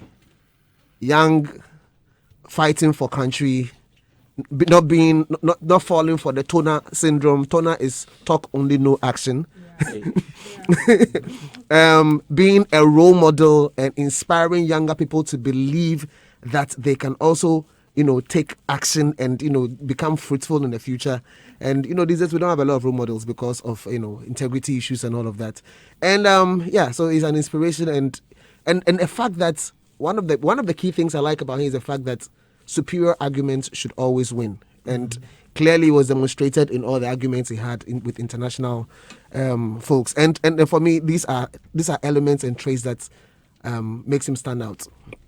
My question to him is bothered on how we can take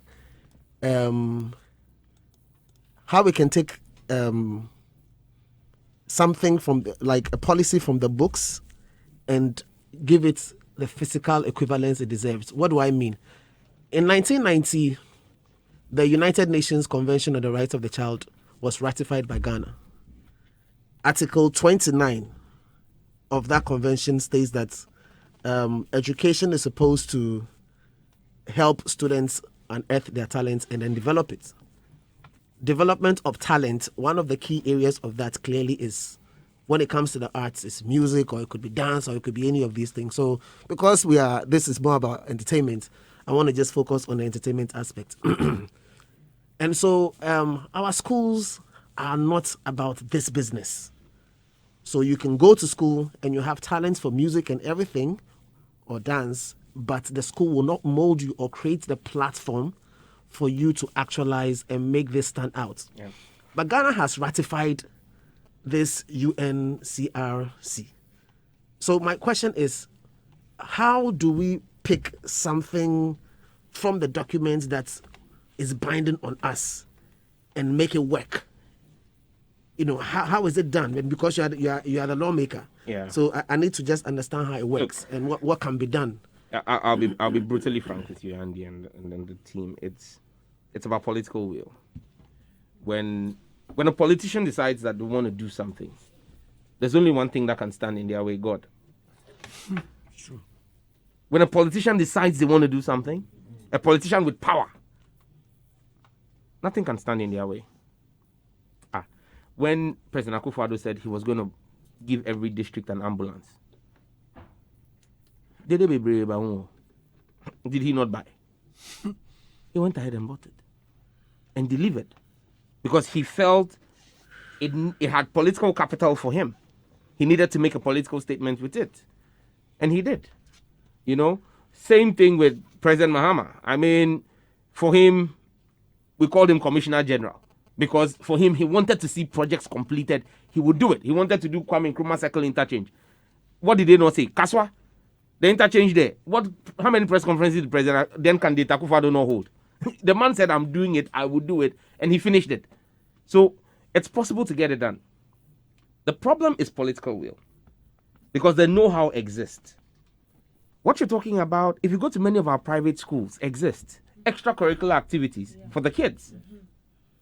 And they used to exist in our public system as well.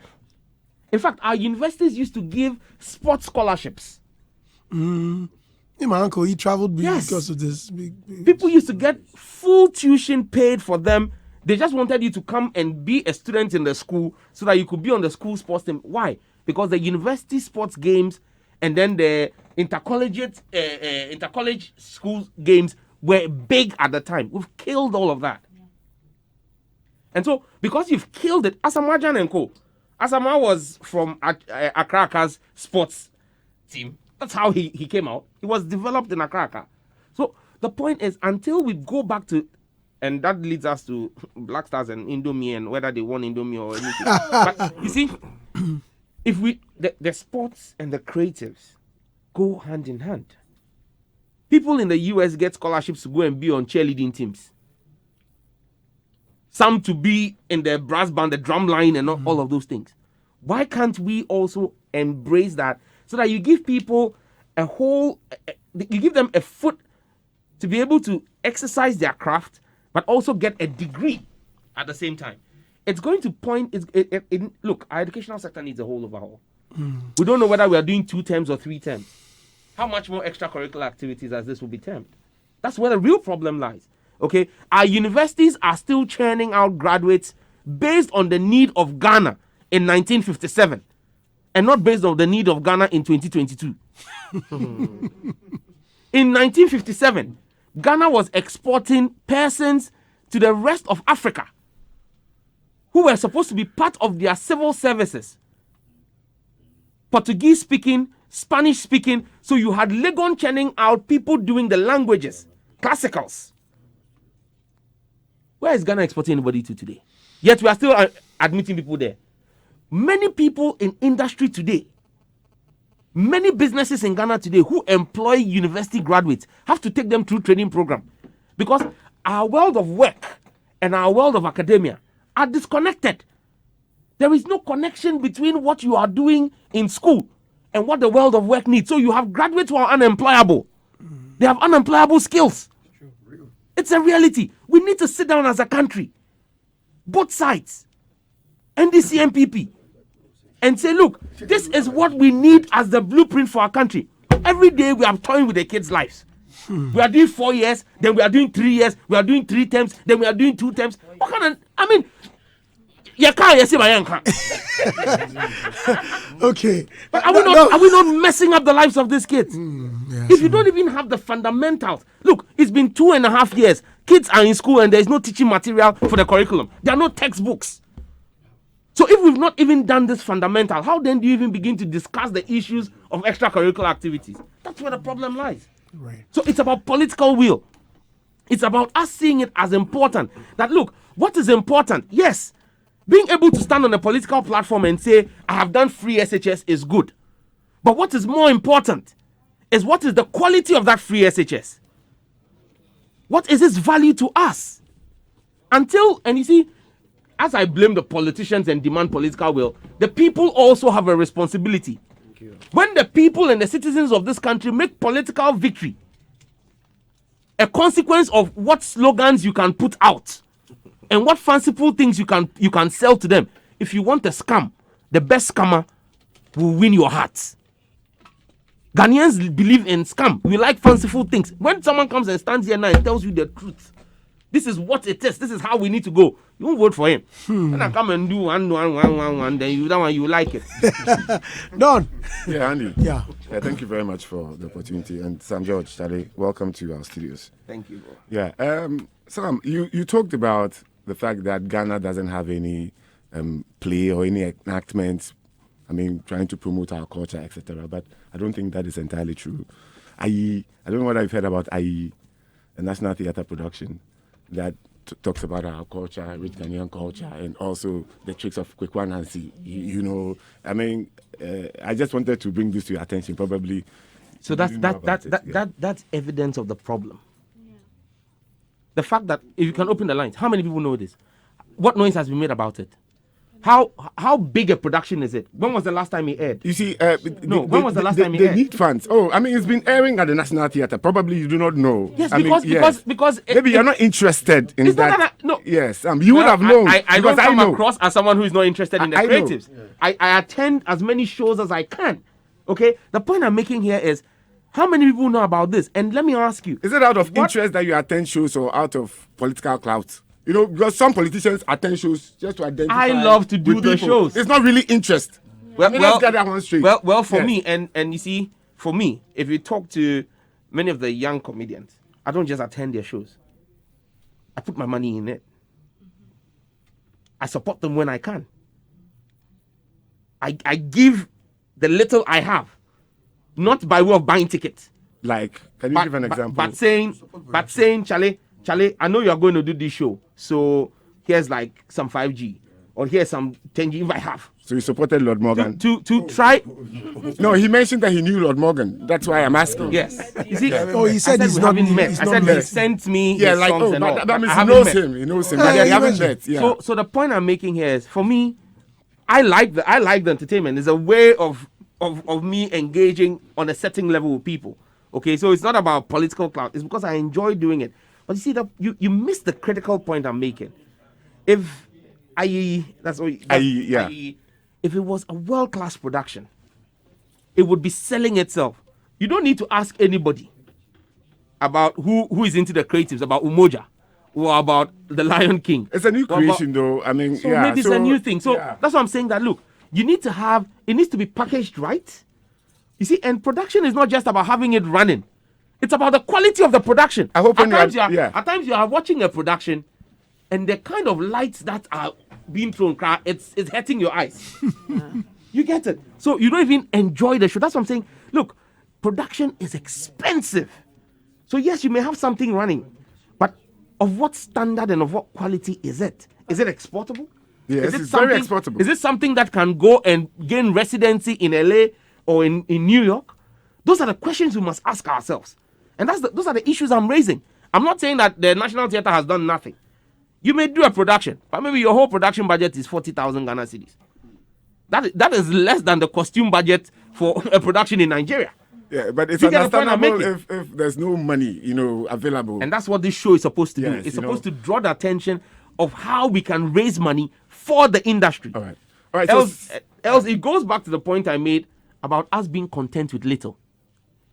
Yeah. I just hope that when your party is in power, we see you. Yeah. I mean, really going for Ghana, not for party, because you've made us believe, including my good self, that you are a politician of high repute. Let me just remind you your brand is very important. Yeah. You don't want to stain your brand. Sure. And I believe that partisan politics can stain your brand if you're not careful. Because you'll be forced to toe a line. You yourself know that this line is not good, but because of affiliation to your political party, you must toe the line. The majority, the leader of parliament will whip you in line, and you must follow. If you don't fall in line, you'll be labeled as someone who is trying to bring the party down. So how are you going to mix this with your very posh brand that you want to put out as a politician? Because it's not that easy. So the point must be made here that I'm a politician on a political party's ticket. And in politics, there's something called the principle of collective responsibility. It's not every position that my party has taken that I 100% endorse. There have been times I have disagreed with positions. But the principle of collective responsibility says that when the majority takes a decision, you toe that line. And so, yes, there will be times where decisions will be taken I don't agree with. You won't see me come out. And so there have been several issues where you won't hear some judge speaking in defense. Is that hypocrisy? It's not hypocrisy. It's the principle of the profession. It's the principle of the craft. Take, for example, there are people who do not drink alcohol. And by virtue of their belief, religious belief, will not touch alcohol. But you work in a radio station and an alcoholic beverage is running an advert.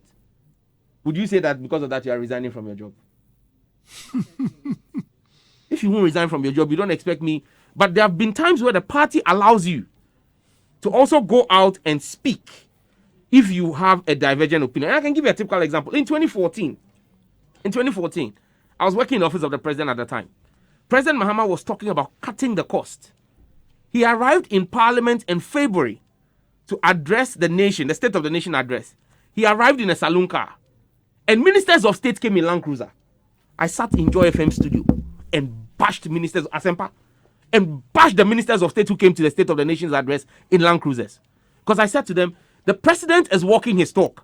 If you are driving within central Accra from ministries, you live in a ministerial bungalow behind parliament, you work in ministries, and you were coming, and you were driving a V8 instead of your saloon car. When you were given a V8 and a saloon car, and the president himself came, and most times under President Mahama, he drove in the Avalons, the saloon cars, once he was within Accra.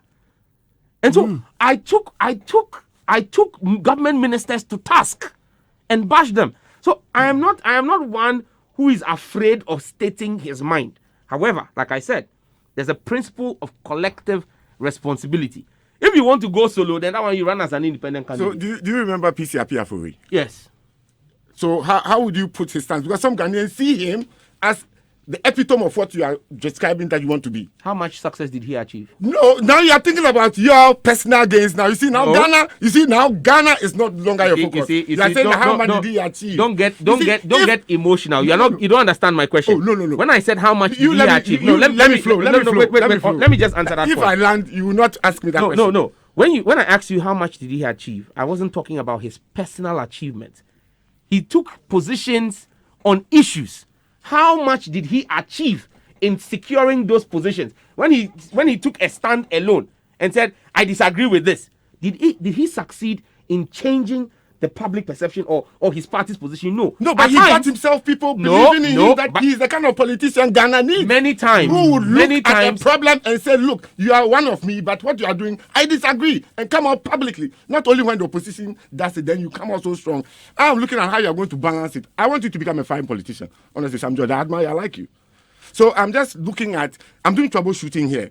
Looking at possible things that may hurt that brand you want to create, which is ahead of you. That's if your party wins power. Many times, it's best to fix the problem from within and not from without. Okay? At times, you spoke about personal aggrandizement. At times, people who want to stand out and say, me, I don't go with the rest of the group, are actually seeking for personal praise. They want to be seen as the holy ones. That's why I asked you, how successful was he when he took personal stands to look like the saint? The issues he raised, did he effect those changes? Did those changes happen? No. Because he was alone. Many times. You see, so that's alone. So that's the weakness. But at least Ghanaians knew that he stood up for the right thing. Ghanaians are interested let him explain. Ghanaians are interested in results, not posturing. Posturing without results is useless. Okay. Many times, within your party, if you are able to stay within line and build a consensus of people around you on your position, you are able to shift the minds of the party. But when you begin to take the stand alone, nobody associates with you. So even the day when you are speaking truth that everybody should listen to, everybody is afraid to get close to you because you've been tagged and branded as someone who is trying to go solo. If you want to go fast, you go alone. If you want to go far, you go with a team. Right. So for me, the principle is to effect change from within. Right. Andy, last please, one. No, please, we hasn't spoken. Please, with due respect. It We was have to because go. of something. This one, it was something he raised himself that I was listening to. I wasn't too comfortable. About when he was in school, he took a penknife out, stuck it at somebody's throat. You know, it was a story we were telling. But there are a lot of people out there who believe in that kind of lifestyle. And if a very honorable member has done that before and is sitting here, even though you are not asking anybody to do it, I believe that it might have some indirect influence in the way, hey, Charlie, some job be hard guy. Charlie, see how I come out the knife. I don't know whether you want to do some DC on that one. I don't know. That's my personal opinion. I think you are rather worsening the situation. No, The context- what I listen to, No, my imagination really. You've got a very interesting mind and a very interesting imagination from the way you have said here. Because I think everybody is here and everybody listened to me. Okay, I spoke about it within a context. Some of feedback. how, Feedback. See, feedback must be constructive. Oh, but this is Not all constructive. feedback- No, because listen. I can't say you're inciting No, if you say that that kind of rowdy behavior. Absolutely. Then it means you weren't listening. I was listening with rapt attention. No, because Andy, what I said, you see, I'm very mindful of everything I said. I have a telegraphic memory. I can repeat everything I said, and you played for you. You played, and it will be the same. What I said was when I came from Nigeria, Lagos was a different place entirely, and I came with that aggressiveness from Lagos, and people were looking at me that, hey, I was out of place, and that it has toned me down. And I gave an example of the aggression with which I came. It was within a context of where I came from and how I toned down and where I am today. How you can construe that to mean that I am inciting people? God, that's a very fertile imagination. Boss, you know about decoding. Communication is about coding for somebody to decode. How the person decodes. Your decoder is faulty. No. You don't have power over how somebody would decode. Yes, I beg you. For me, this is just feedback. But I enjoy you. That's fine. Oh, give me blow.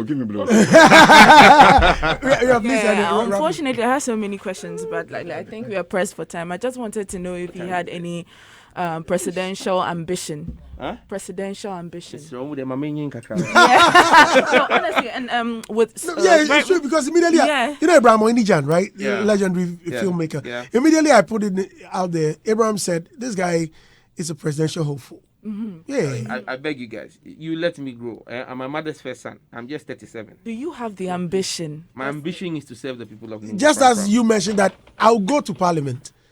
I haven't mentioned to anybody that I will go. To Mention it here. Flagstaff House. Mention it here. No. But next question, I want you to take you out of the shoes of honorable member of parliament, Sure. and to become a very normal citizen, just like. I'm a normal citizen. No, but then you also occupy A space policymaker. inside you're a policymaker. Thank you very much. The e-levy that is about to be passed. Yeah. In your opinion, as a layman, a citizen, do you think it is going to help us in the sense that the president or the members of parliament are saying that it is going to help to attain a certain threshold when it comes to the development of Ghana? Okay, so I want to know how you feel about it and if you believe that is it. I don't. Okay. And my reasons are very, very, very blunt. I believe that, first and foremost, if I understand the industry well, government's projection of $6.9 billion will not be made. They will not make 6.9 billion. And so you will be imposing a tax that would actually not achieve what it was intended to, and you'll be punishing a few people. Now, we're also trying to get people to go digital, and this would fight against the digitization drive. The third reason I have an objection to this policy is that it is discriminatory. And I used that example the other day on Joy TV. If Andy and myself go to the filling station to go and buy fuel, he buys 1,000 Ghana cedis of diesel into his vehicle, and I buy 1,000 Ghana cedis fuel. Andy pays cash. He pull out 200 Ghana cedi note, 5,000. He's gone. If I choose to pay from my mobile wallet and there's an e-levy, after paying the 1,000, there's a 1.75 on top of it, which is another 17 cedi 50 pesos. So we bought the same fuel, but we are paying different prices. Because of the mode of payment. Because of the mode of payment. In fact, in other jurisdictions, if I'm paying digitally, it should be cheaper for me than to discourage people from carrying cash. You get it? So why should we have a system that is discriminatory, a tax system that's discriminatory? If multimedia paid you and did a bank transfer from their account to your account, they paid you 10,000 Ghana cedis. They will pay 1.75 on that. They pay 175 Ghana cedis on that money, on the 10,000. When the 10,000 hits your account and you decide to move 2,000 from your bank account to your Momo, that 10,000 already 1.75 was paid on it. Yeah. But when you move it from your bank account to your Momo, another 1.75 is charged on that 2,000. Then you want to send from that same 2,000 that you paid the second 1.75. You're sending something to your mother paying my children's school fees or paying your children's school fees. You pay it. I mean, how do you tax the same money repeatedly? Yeah. So for me, look, there are better ways of raising money, and I believe we should have an electronic tax. Don't get me wrong. But the way to do an electronic tax is to tax the persons who are benefiting from the digital economy. So there are many people who are selling on Instagram. Many people who are selling on Facebook. It is those businesses you must go after to register and then make them pay corporate taxes. You must go after the likes of Facebook, WhatsApp, and Instagram and Twitter. They must come and open and put their servers locally in Ghana so that you are able to tax them for money. That's what other countries are doing. Definitely. And then the betting companies. Look, the betting companies are killing the country. There's a lot of betting going on. Their servers are not in Ghana. So the GRA is unable to tell the quantum of money that has been placed in bets for you to do a tax on them. Their servers are in South Africa. They tell you what it is that they have received and choose to pay. And take it from me, many of them are declaring only about 30 to 40% of what the revenue is. If we go after all of these loopholes, you will not need an e-levy. Thank you very much. St. George, Honorable, thank you very much for coming. Andy, thanks so much. I wish we would talk and talk and talk and talk. This is Hitz.